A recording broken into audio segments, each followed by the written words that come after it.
Ego transformado. A humildade que brota do Evangelho traz a verdadeira alegria. Timothy Keller. Segundo, a visão transformada do eu. Vejamos o que Paulo diz em 1 Coríntios, capítulo 4, verso 1 e 2. O apóstolo lembra os cristãos de Corinto que ele é ministro de Deus e tem um trabalho a realizar. Logo a seguir, porém, explica que, em relação a esse papel, pouco importa se é julgado por eles ou por tribunal humano, nos versos 3 e 4. A palavra traduzida por julgado tem o mesmo significado de ser alvo de um veredito. Como vimos no capítulo anterior, Madonna anseia por um veredito ou selo de aprovação ilusório. Paulo não busca nos coríntios, nem em nenhum tribunal humano, o veredito para que ele sinta que é alguém. Paulo está dizendo aos coríntios que não se importa com o que pensam dele. Não leve em consideração o que as pessoas, sejam elas quem forem, achem dele. Na verdade, a identidade dele não deve nada ao que as pessoas dizem. É como se dissesse: não me importa o que vocês pensam. Não me interessa a opinião das pessoas. A autovalorização de Paulo, sua autoconsideração e sua identidade não estão de forma alguma ligadas ao veredito e à apreciação que as pessoas têm dele. A identidade de Paulo pode não estar presa à opinião alheia. Mas e quanto a nós? Como alcançamos esse estágio de não sermos controlados pela opinião dos outros? Muitas pessoas diriam que a resposta é óbvia. Praticamente todos os conselheiros que conheço afirmariam que não devemos levar em consideração o que os outros pensam sobre nós. Diriam que não devemos viver segundo a vontade dos outros. Os padrões das pessoas não devem nos influenciar. Não devemos valorizar demais o que as pessoas pensam a nosso respeito. O que realmente interessa é o que eu penso sobre mim. Não tenho de seguir as normas dos outros. O que interessa de fato são os meus valores, aqueles que eu mesmo determino. Em suma, eis o que diriam: decida quem você quer ser e seja, pois o que realmente interessa é como você se enxerga. Ao que parece, a sociedade moderna conhece apenas uma forma de lidar com a baixa autoestima. E o remédio é a autoestima elevada. Dizemos à pessoa nessa situação que ela é extraordinária e deve se ver dessa maneira. Incentivamos a pessoa a examinar todas as coisas maravilhosas que realizou na vida. Dizemos a ela que pare de se preocupar com o que os outros pensam. Dizemos que ela precisa estabelecer seus critérios e viver de acordo com eles, e então fazer a própria avaliação de si mesma. A abordagem de Paulo não poderia ser mais diferente. Para ele, tanto faz ser julgado pelos coríntios ou por um tribunal humano. E ele vai mais adiante. Paulo nem mesmo julga a si próprio. É como se ele dissesse: Não me importo com o que vocês pensam, nem mesmo com o que eu penso. Não considero a opinião de vocês a meu respeito, nem mesmo a minha opinião a meu respeito. O fato de Paulo ter a consciência limpa não faz diferença. Observe com atenção o que ele diz no versículo 4. Minha consciência está limpa, mas isso não me torna inocente. A consciência dele pode estar limpa, mas Paulo sabe que consciência limpa não faz dele um homem inocente. Hitler talvez tivesse a consciência limpa, mas isso não significa que ele era inocente.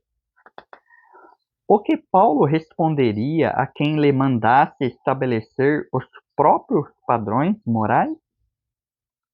Responderia que isso não passa de uma armadilha na qual ele não cairá, pois é um ardil afirmar que não devemos levar em conta os padrões alheios e que devemos estabelecer nossas próprias normas.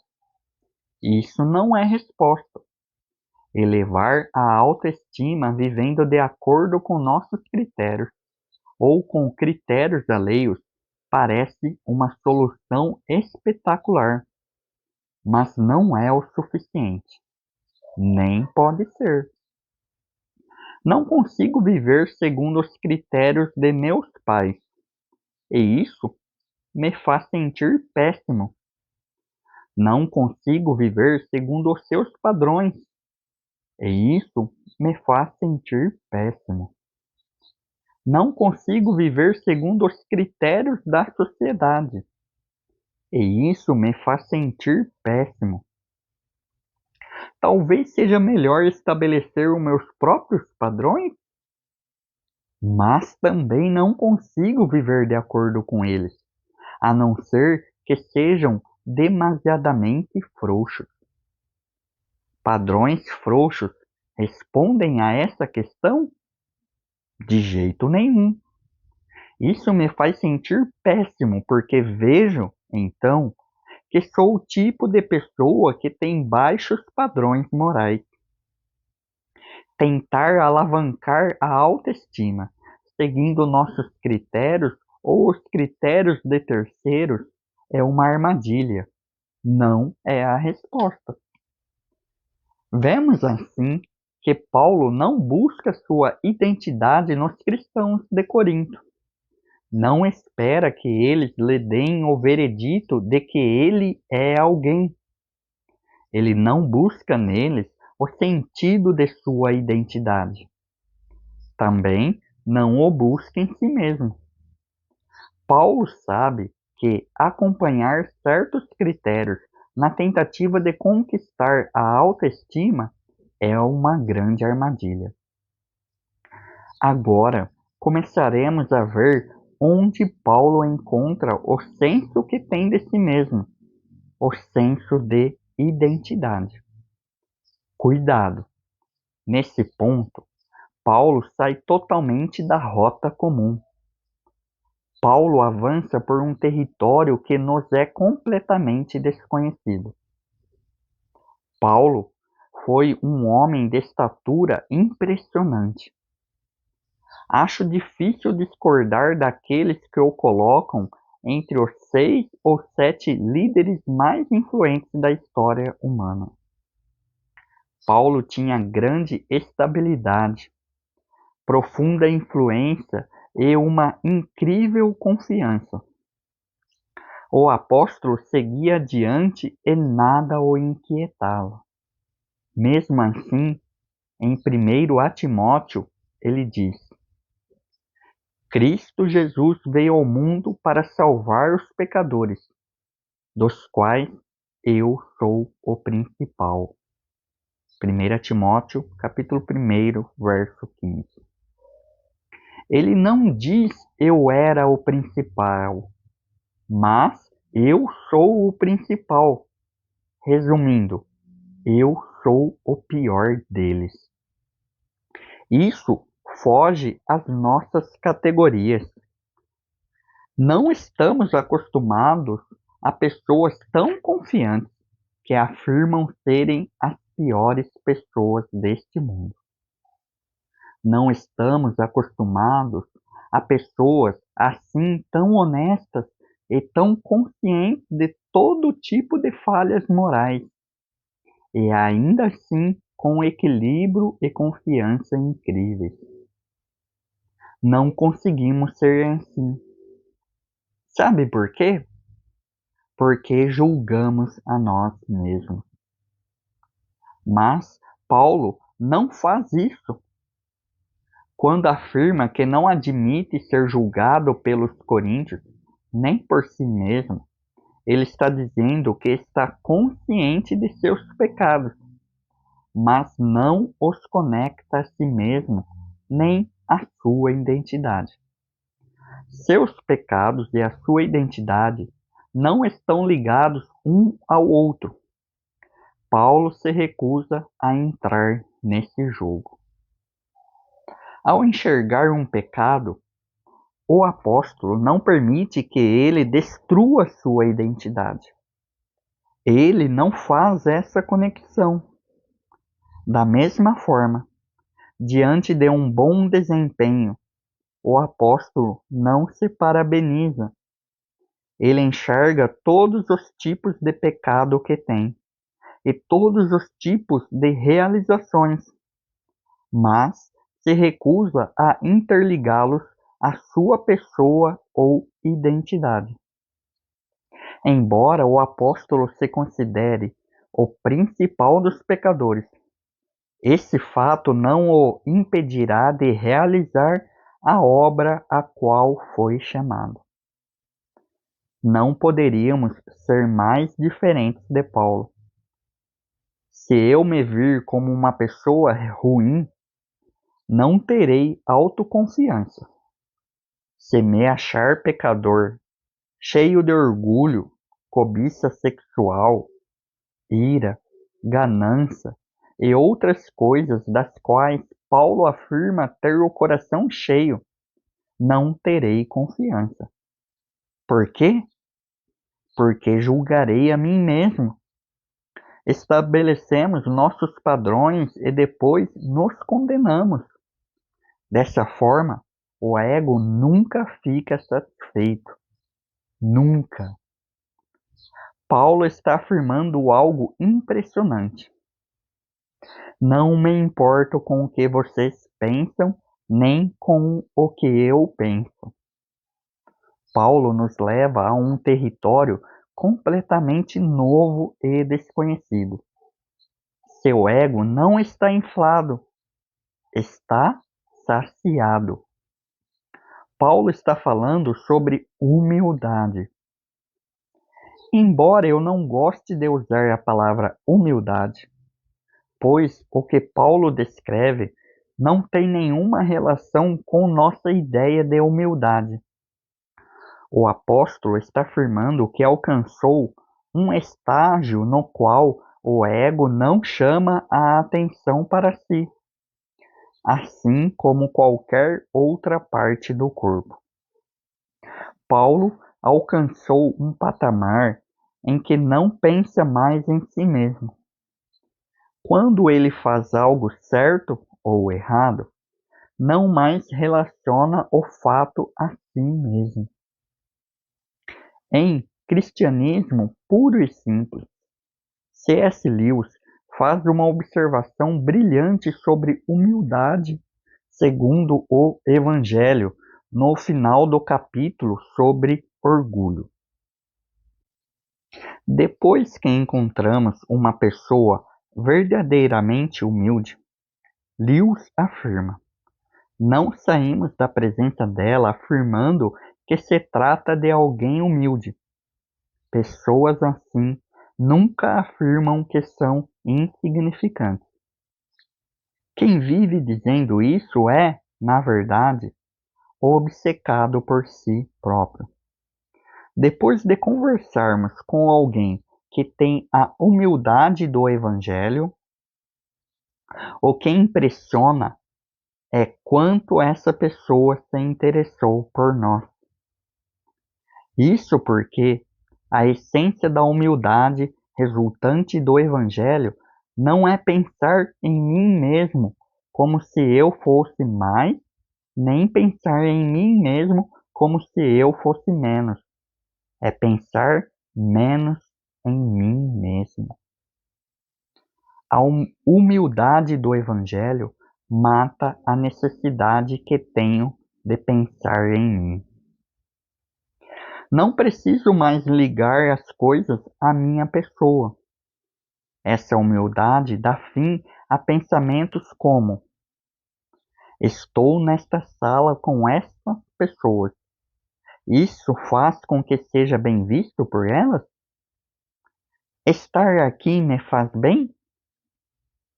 A humildade baseada no Evangelho significa que não relaciono mais cada experiência e cada conversa à minha pessoa. Na verdade, deixo de pensar em mim mesmo. É a liberdade que vem do autoesquecimento. É o descanso bendito que somente o autoesquecimento nos oferece. A humildade verdadeira que brota do Evangelho significa ter o ego satisfeito, não inflado. Trata-se de algo absolutamente singular. Estamos falando de autoestima elevada? Não. De baixa autoestima? De jeito nenhum. Isso em nada se relaciona com autoestima. Paulo simplesmente se recusa a entrar nesse jogo.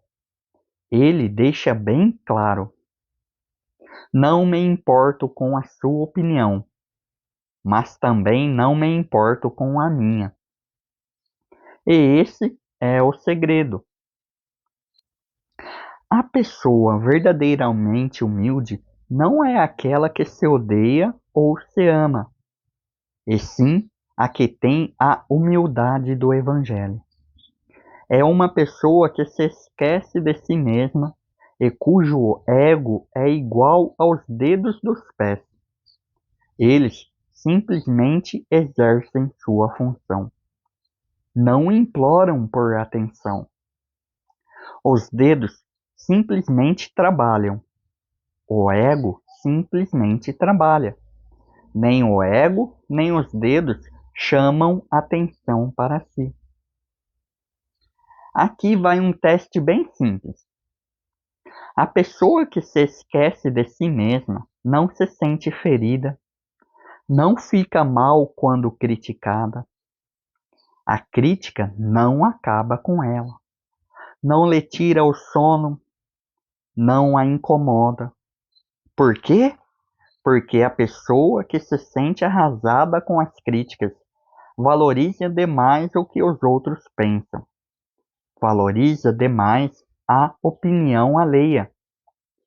Quando alguém muito sensível fica devastado pelas críticas, o mundo aconselha essa pessoa a reagir dizendo: quem se importa com o que os outros pensam? Tenho minha própria opinião. Quem se importa com o que pensa essa gente? Não me incomodo com isso. Ou as pessoas são arruinadas pelas críticas, ou as críticas não as impactam porque não se importam com elas. Não se importam com as críticas ou não aprendem com elas porque não levam em consideração a opinião alheia.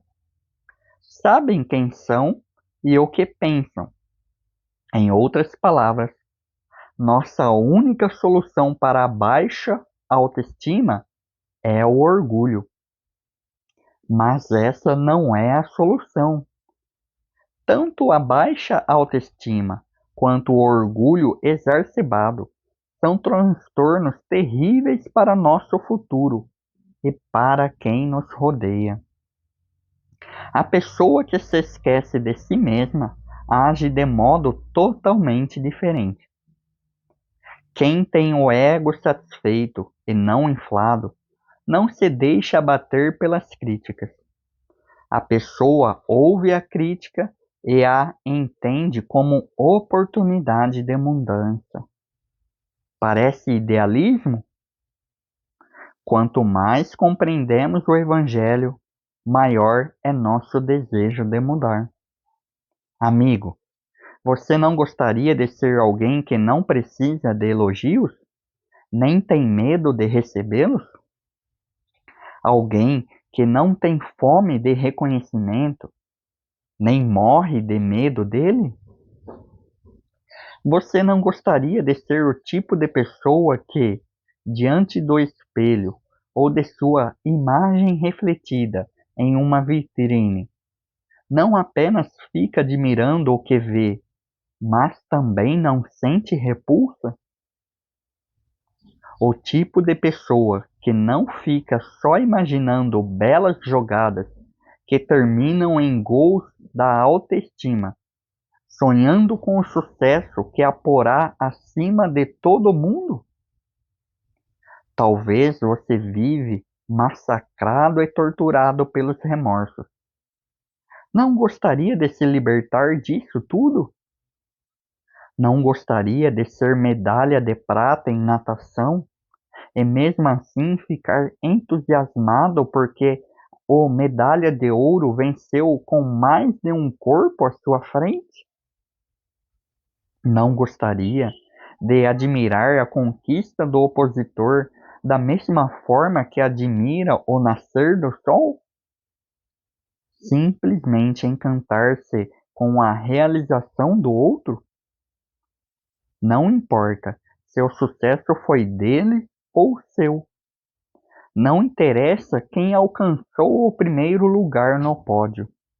Você fica tão feliz pela vitória da outra pessoa como se a conquista fosse sua, pois presenciou algo fantástico. Provavelmente você vai dizer que não conhece ninguém assim, mas você e eu podemos ser desse jeito se continuarmos nos passos de Paulo. Posso começar a me alegrar com as coisas que não giram em torno de mim. Meu trabalho não gira em torno de mim. O esporte que pratico não gira em torno de mim. Minha vida amorosa não gira em torno de mim.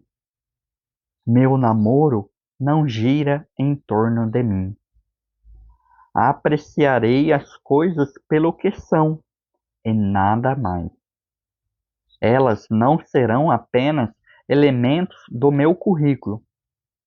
Não servirão apenas para ocupar mais espaço no formulário de solicitação de bolsa de estudo ou na ficha de emprego. Não servirão apenas para preencher o vazio. Quem não deseja algo assim? Mas isso está fora das nossas categorias. Esse é o bendito autoesquecimento. É a humildade do Evangelho. É não pensar em mim mesmo como se fosse mais do que sou, como nas culturas modernas, nem pensar em mim mesmo como se fosse menos do que sou, como nas culturas tradicionais. É simplesmente pensar menos em mim mesmo.